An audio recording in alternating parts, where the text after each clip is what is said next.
आप सभी को मेरा प्यार भरा नमस्कार। आरडी मैथ चार्जर के इस यूट्यूब चैनल में आप सभी साथियों का हार्दिक अभिनंदन और स्वागत करता हूं। मैं विक्रम और आपके साथ एक नए वीडियो के सामने पेश हुआ हूं और आपको समझाने वाला हूं अपवर्तन क्या होता है। यानी कि आज वाले इस लेक्चर में हम अपवर्तन से रिलेटिव बातों को पढ़ने वाले हैं। यदि इससे पीछे वाले पाठों को अभी तक आपने नहीं देखा है तो प्लेलिस्ट में जाके पहले आप उन पाठों को 1 बाय 1 देखें, जिससे कि आपको आगामी जो जितनी भी बातें होती हैं प्रकाश से रिलेटिव वो सभी बातें आपको समझ में आ सके। तो चलिए दोस्तों वीडियो को स्टार्ट करते हैं। वीडियो को स्टार्ट करने से पहले मैं आपको कुछ प्रवेश जो हमने पीछे वीडियो बना चुके हैं लाइट से रिलेटिव, उनसे रिलेटिव कुछ मुख्य बातें होती है, मैं उनको दोबारा से आपको बताता हूँ। रैखिक संचरण, जैसे कि हमने लास्ट टाइम प्रकाश के गुणों की बातें कर रहे थे, उसमें हमने रैखिक संचरण में जाना था कि प्रकाश हमेशा सीधी रेखा में ही गमन करता है।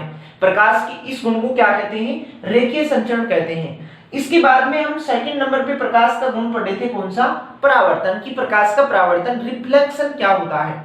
परावर्तन में हमने जाना था कि जब प्रकाश की किरण किसी अपारदर्शी सतह से टकराती है तो टकराने के पश्चात वापस जिस माध्यम से आई थी वह वापस उसी माध्यम में चली जाती है, इसे कहते हैं प्रकाश का क्या? परावर्तन। फिर हमने परावर्तन के नियम में ऐसे देखा था, आपतित किरण और परावर्तित किरण और अभिलंब तीनों हमेशा एक ही तल में होते हैं और इसमें आपतन कोण और परावर्तन कोण दोनों हमेशा क्या होते हैं? बराबर होते हैं। चलिए नेक्स्ट आज जानने वाले हैं हम किसको? अपवर्तन को, कि अपवर्तन क्या होता है और इसकी मुख्य बातें क्या क्या आती हैं। तो चलिए हम सबसे पहले उठाते हैं किसको? तीसरे नंबर पे उठाते हैं प्रकाश के किस गुण को? अपवर्तन को, जिसे रिफ्रैक्शन भी कहा जाता है। क्या कहा जाता है? रिफ्रैक्शन भी कहा जाता है। चलिए तो सबसे पहले जानते हैं कि अपवर्तन क्या होता है। तो सबसे पहले इसकी परिभाषा को स्टार्ट करते हैं कि अपवर्तन की परिभाषा क्या होती है। जैसे कि हमने परावर्तन की परिभाषा में ऐसे पढ़ा था कि जब प्रकाश की किरण किसी अपारदर्शी सतह से टकराती है, टकराने के पश्चात वापस उसी माध्यम में लौट जाती, इसे हम क्या कह रहे थे? परावर्तन कह रहे थे। लेकिन अपवर्तन इससे थोड़ा सा अलग है। क्या? कि हम जिस प्रकाश की किरण को परावर्तन में डाल रहे थे वो कौन सी सतह थी? अपारदर्शी सतह थी। लेकिन अपवर्तन की घटना पारदर्शी माध्यमों में ही घटित होती है। किन माध्यमों में घटित होती है? पारदर्शी माध्यमों में घटित होती है। तो हम इसकी परिभाषा क्या दे सकते हैं? जब प्रकाश की किरण एक पारदर्शी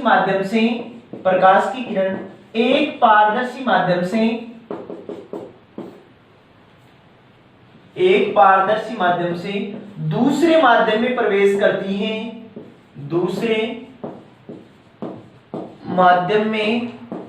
करती है, तो वह अपने मूल पथ से विचलित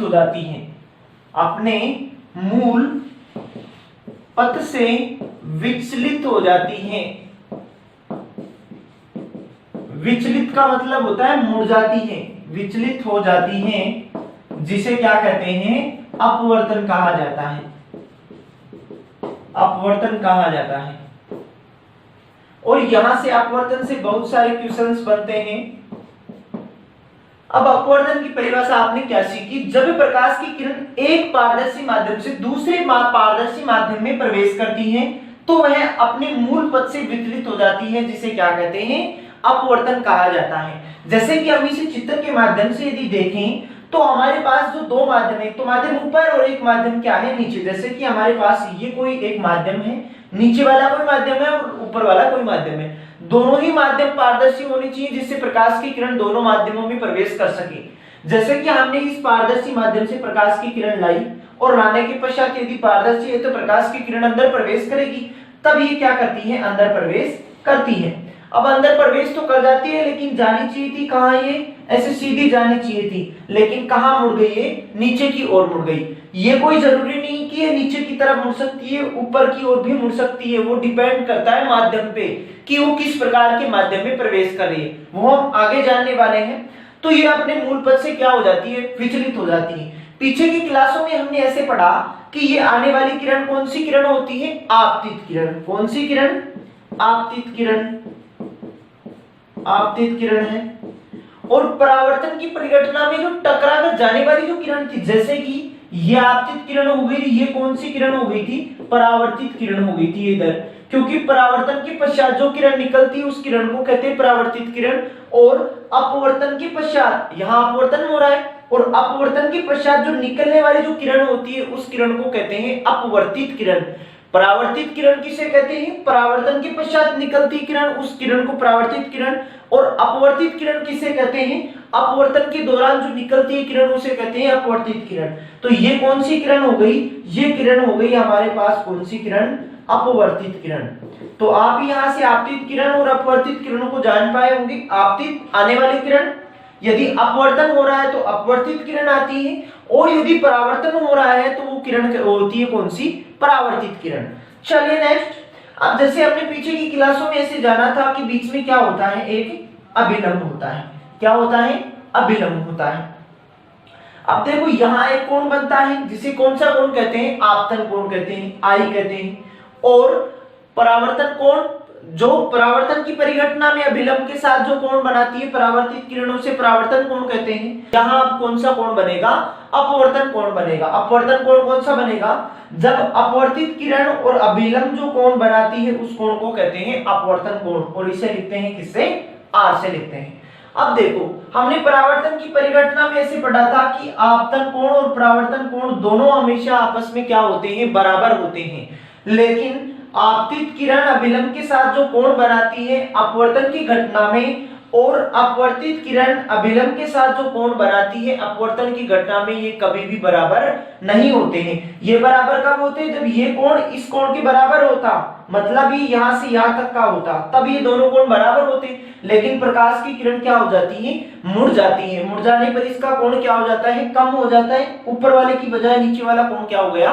कम हो गया। इस कारण हम यहाँ कहते हैं कि दोनों कोण कभी भी आपस में बराबर नहीं होते हैं। अब जब बराबर नहीं है तो इससे कुछ मुख्य बातें और जुड़ी हुई होती हैं। जैसे कि हमने पीछे की क्लास में से जाना था कि स्नेल का नियम क्या होता है। स्नेल का नियम ये नियम था कि कोण आई और कोण आर आपस में कभी भी बराबर नहीं होते हैं। वो परावर्तन की परिघटना में तो क्या लागू नहीं होता है स्नेल का नियम, क्योंकि वहां कोण आई और कोण आर दोनों आपस में क्या होते हैं? बराबर।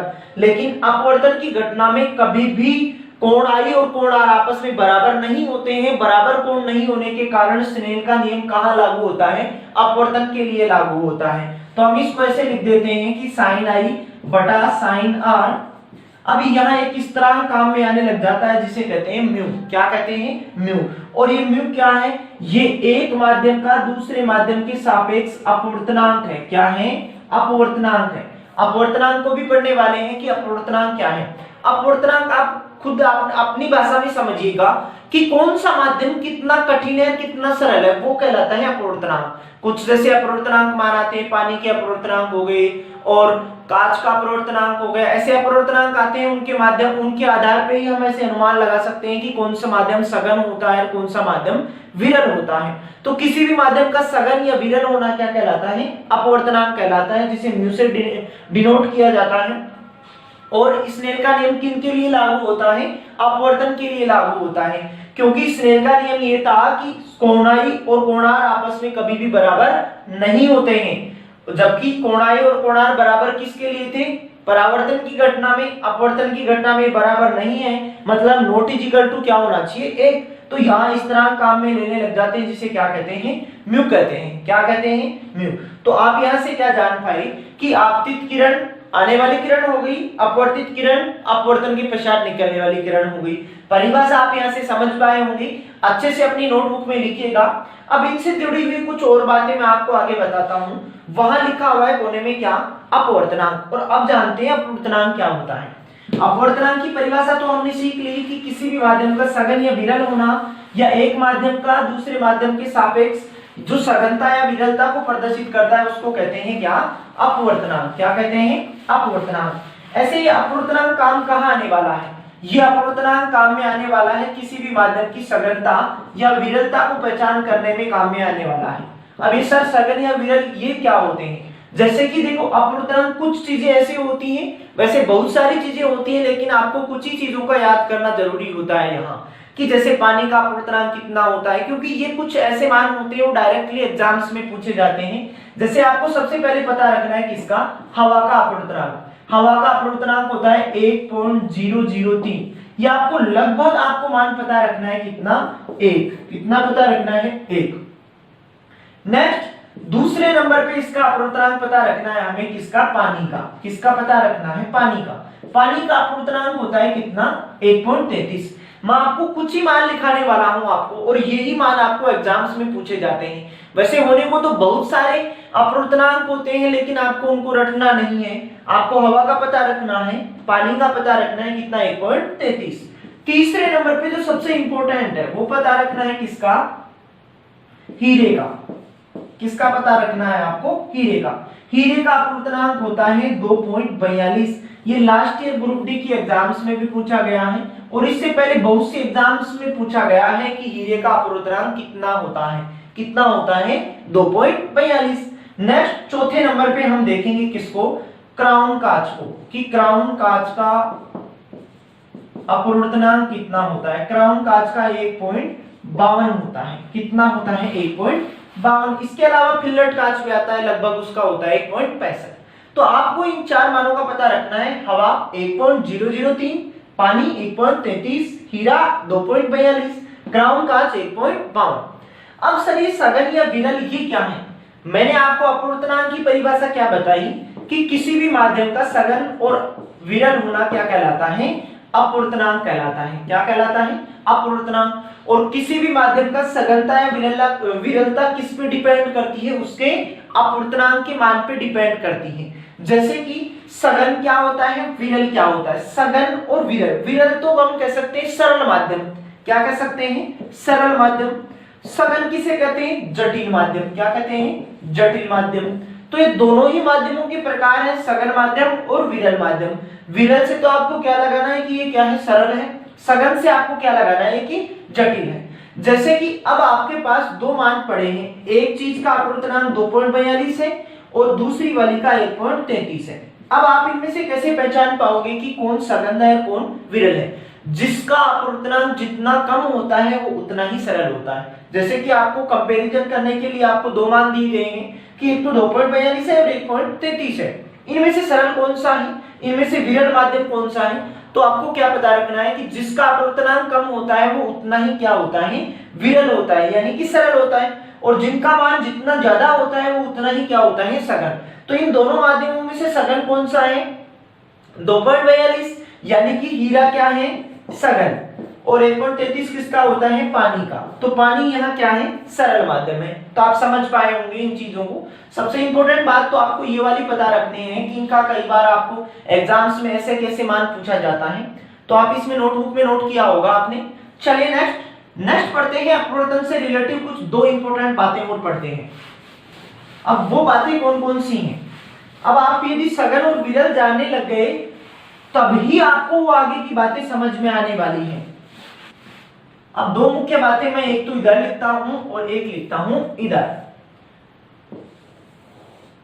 अब जैसे कि हमने अपवर्तन की परिभाषा क्या पढ़ी कि प्रकाश की किरण जब एक पारदर्शी माध्यम से दूसरे पारदर्शी माध्यम में प्रवेश करती है तो वो क्या अपने पथ से विचलित हो जाती है। लेकिन अब हमारे पास अच्छे तरीके वाली, अच्छे ढंगनाचे वाली परिभाषा बननी चाहिए कि प्रकाश की किरण जब सघन माध्यम से विरल माध्यम में प्रवेश कर रही है तो वो किस तरफ मुड़ती है, विरल माध्यम से सघन माध्यम में प्रवेश करती है तब वो किस तरफ मुड़ती है। ऐसी परिभाषाएं आने वाली है क्योंकि आपको एग्जाम्स में इससे रिलेटिव बातों को पूछा जाता है। अब सबसे पहले जानते हैं कि अपवर्तनांक की जो अन्य परिभाषाएं आती है वो क्या आती है। अब जब सघन और विरल जानने लगे तो इसकी कुछ अन्य परिभाषाएं भी बनती हैं। अन्य परिभाषाएं कौन कौन सी होती हैं इसकी, कि जब प्रकाश की किरण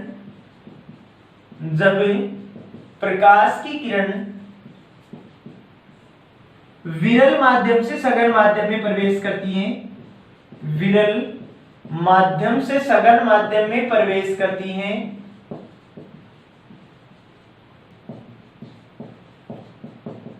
तो वह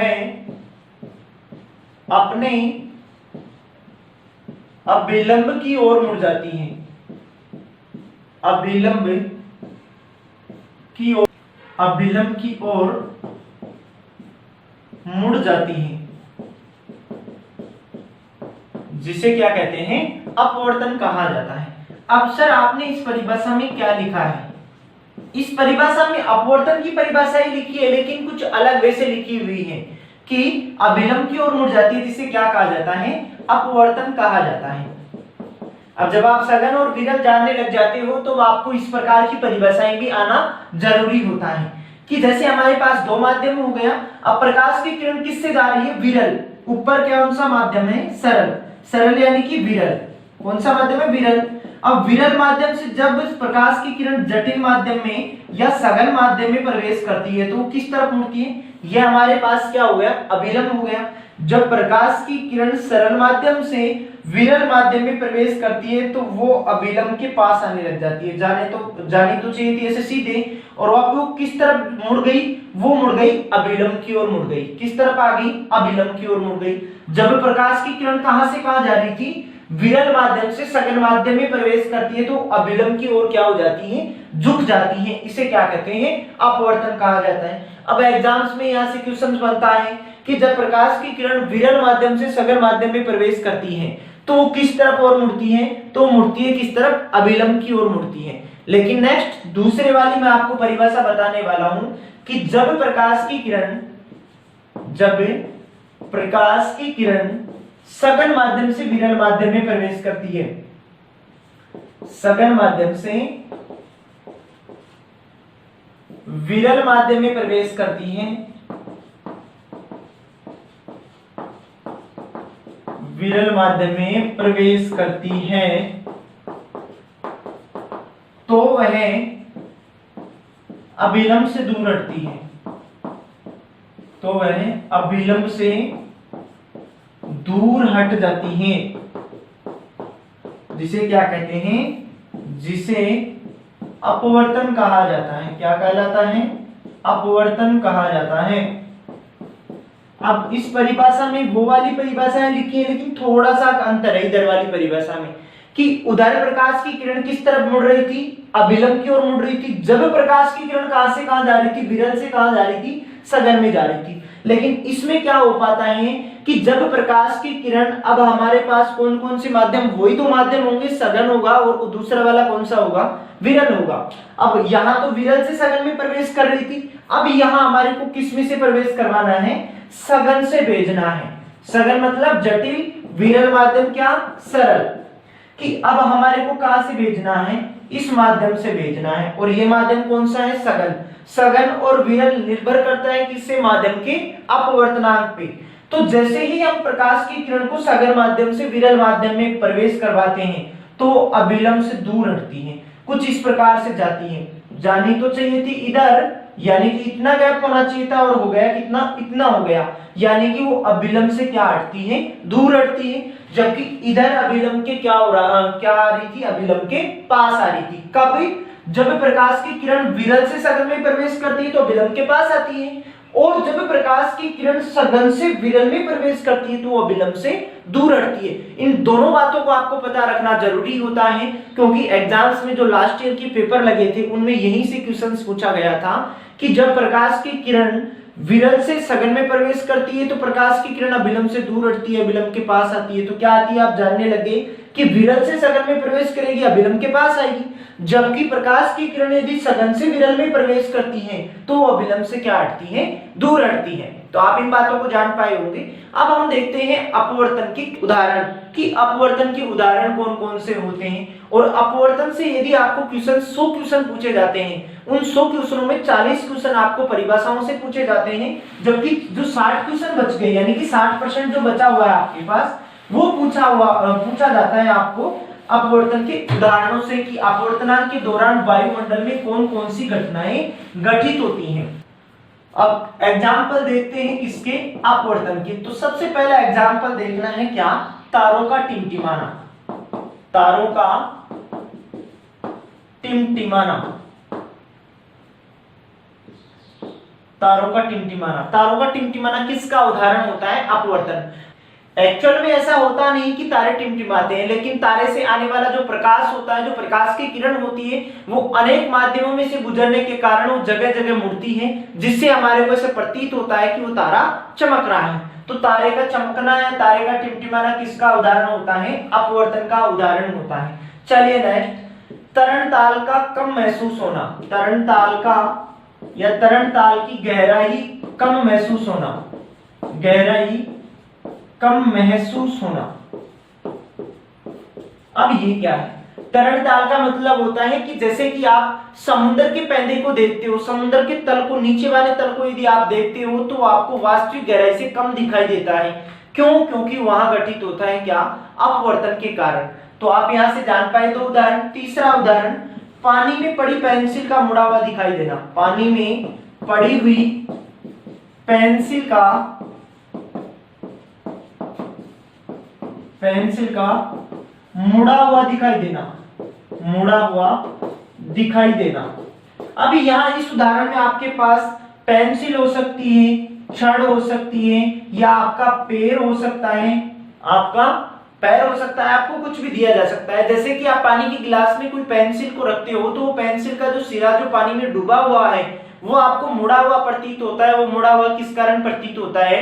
अपवर्तन के कारण। अब पेंसिल की जगह आपको छड़ दी हुई हो सकती है कि किसी छड़ को यदि पानी में डुबोते हैं तो वो मुड़ी हुई दिखाई देती है। क्यों? अपवर्तन के कारण। आपको कई बार पैर का एग्जाम्पल भी दिया जा चुका है एग्जाम्स में कि जब आप पानी के किनारे पे बैठे, जब किसी आप तालाब के किनारे बैठे हो, उस तालाब में यदि आप अपना पैर डालते हो तो वो पैर मुड़ा हुआ प्रतीत होता है, आप डर जाते हो। सर क्यों होता है? वो होता है अपवर्तन के कारण। चलिए नेक्स्ट देखते हैं कि जो सूर्योदय और सूर्यास्त के समय सूर्य 2 मिनट पहले और 2 मिनट बाद तक दिखाई देता है। क्यों?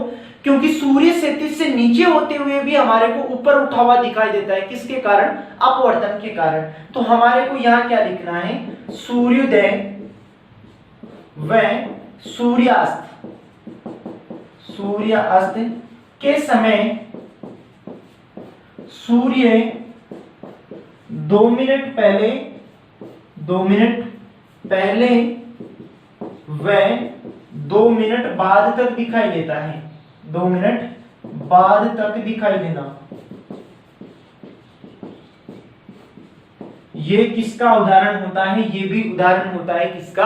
अपवर्तन का। जैसे कि सूर्योदय के समय आप देखते हो कि सूर्य क्षितिज से नीचे होते हुए भी हमारे को 2 मिनट पहले दिखाई देता है। वो किसके कारण? अपवर्तन के कारण। लेकिन शाम के समय जब सूर्य छिप जाता है तब वो छिप जाने के बाद भी हमारे को 2 मिनट बाद तक दिखाई देता है। वो किसके कारण हो पाता है? वो हो पाता है अपवर्तन। इस प्रकार यदि आज के सेशन में आप थ्योरी सेक्शन में शुरू से एंड तक बने होंगे तो सभी आपको अपवर्तन से जुड़ी हुई सभी बातों का पता चला होगा। अब मैं आपको कुछ क्वेश्चंस दिखाने वाला हूं जो अपवर्तन से रिलेटिव है। जैसा कि 1 नंबर के क्वेश्चन की ओर चलते हैं।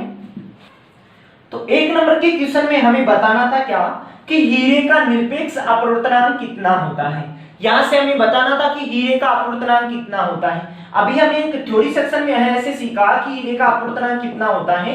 2.42 होता है। हवा का अपवर्तनांक कितना होता है? 1.003 होता है। और पानी का अपवर्तनांक हमने सीखा कि पानी का अपवर्तनांक कितना होता है? 1.33 होता है। जब हमारे को क्वेश्चन पूछा हुआ है किसका? हीरे का, तो हम बताते क्या कि हीरे का अपवर्तनांक होता है कितना? 2.42। चलिए नेक्स्ट सेकंड नंबर के क्वेश्चन की ओर बढ़ते हैं।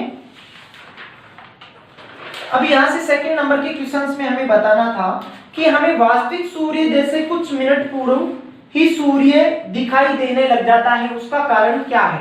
कि अभी हमने अपवर्तनों के उदाहरण में क्या पढ़ा कि सूर्य हमें 2 मिनट पहले ही दिखाई देता है, सूर्य सूर्यास्त के समय 2 मिनट बाद तक दिखाई देता है। क्यों? क्योंकि सूर्य क्षितिज से नीचे होते हुए भी ऊपर उठा दिखाई देता है। किसके कारण? अपवर्तन के कारण ऐसा सब होता है। तो यहां से हमें बताना था क्या कि अपवर्तन इसका सही उत्तर होता है कि अपवर्तन के कारण कुछ मिनट पूर्व ही सूर्य दिखाई देने लगता है। चलिए नेक्स्ट थर्ड नंबर के क्वेश्चन की ओर बढ़ते हैं। थर्ड नंबर के क्वेश्चन में हमें क्या बताना है? तारों का टिमटिमाने का कारण क्या है? तारे टिमटिमाते हैं किसके कारण? अपवर्तन के कारण टिमटिमाते हैं। क्यों? क्योंकि जो तारे होते हैं वो तारे से आने वाला जो प्रकाश का किरण होता है, प्रकाश की जो किरण होती है वो बहुत से माध्यम में गुजरती है। तो जगह जगह क्या होती है? उसका विचलन होता है, वो जगह जगह मुड़ती है और मुड़ने के कारण तारा हमें टिमटिमाता हुआ प्रतीत होता है। वो किसके कारण टिमटिमाता है? अपवर्तन के कारण टिमटिमाता हुआ प्रतीत होता है। चलिए नेक्स्ट फोर्थ नंबर के क्वेश्चन की ओर बढ़ते हैं। फोर्थ नंबर के क्वेश्चन में हमें यहां से बताना था क्या कि तरल से भरे बीकर का तल किस कारण कुछ ऊपर उठा दिखाई देता है। जो पानी से भरा हुआ, जैसे कि हमारे पास कोई बाल्टी है, उस बाल्टी में पानी भरा हुआ है, तो आप देखते हो कि बाल्टी की जो गहराई है उस गहराई से कम गहराई महसूस होती है हमें, किसके कारण? वो होता है अपवर्तन के कारण। कि किसी भी तरल ताल की गहराई कम महसूस होना, वो किसके कारण होता है? वो हमें महसूस होता है किसके कारण? अपवर्तन के कारण। चलिए नेक्स्ट 5th नंबर के क्वेश्चन की ओर बढ़ते हैं। यहां से 5th नंबर के क्वेश्चंस में भी कुछ इसी प्रकार की बातों को पूछा हुआ है हमारे से कि पानी से भरे किसी बर्तन पे एक सिक्का पड़ा हुआ है। पानी से भरे किसी बर्तन में पड़ा एक सिक्का किस कारण थोड़ा ऊपर उठा हुआ प्रतीत होता है? पानी में सिक्के का ऊपर उठा दिखाई देना किसका उदाहरण होता है? वो उदाहरण होता है अपवर्तन का। आपको यहां से दिखा सकता है क्वेश्चंस वाला क्या कि तरल ताल का कम महसूस होना, पेंसिल का मुड़ा हुआ दिखाई देना, सूर्य का कुछ समय पहले दिखाई देना, सिक्के का ऊपर उठा दिखाई देना पानी में। तो ये सभी उदाहरण किसके हैं? अपवर्तन के। तो 5वें का सही उत्तर बताते क्या? अपवर्तन बताते।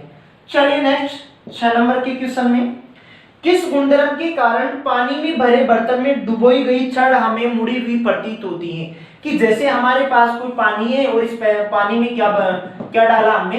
पेंसिल डाला, तो हमारी पेंसिल कुछ डली हुई इस प्रकार से होनी चाहिए थी, लेकिन वो हमारे को कहाँ दिखाई देता है? यहाँ दिखाई देता है, कि यानी कि हमारी पेंसिल मुड़ी हुई दिखाई देती है। तो ऐसा सब होता है किसके कारण? प्रकाश की किस गुण के कारण? अपवर्तन के गुण के कारण। यहाँ कोई सिक्का पड़ा हुआ है, सिक्का भी ऊपर उठा दिखाई देता है, तरल ताल वास्तविक गहराई से कम महसूस होता है, तो किसके कारण? अपवर्तन के कारण। तो यहाँ से सही उत्तर जानते हैं कौन सा? अपवर्तन। चलिए नेक्स्ट 7वें नंबर का क्वेश्चन। अब 7 नंबर के क्वेश्चंस में हमें पूछा हुआ है, कुछ टिपिकल नहीं है, यदि आपने समझा है यहां से तो आप 7वें नंबर के क्वेश्चन को सही बता पाते कि जब प्रकाश की किरण विरल माध्यम से सघन माध्यम में प्रवेश करती है। कहां से? विरल से कहां प्रवेश कर रही है? सघन में। यानी कि सरल माध्यम से कहां प्रवेश कर रही है? जटिल माध्यम में प्रवेश कर रही है। और जब प्रकाश की किरण, अभी हमने कुछ ही समय पहले सीखा था कि जब प्रकाश की किरण विरल माध्यम से सघन माध्यम में प्रवेश करती है तो वो किसकी तरफ मुड़ती है? वो मुड़ती है अभिलंब की तरफ मुड़ती है। चलो मैं इसको आपको एग्जाम्पल के माध्यम से समझाता हूं कि हमारे पास ऐसा कोई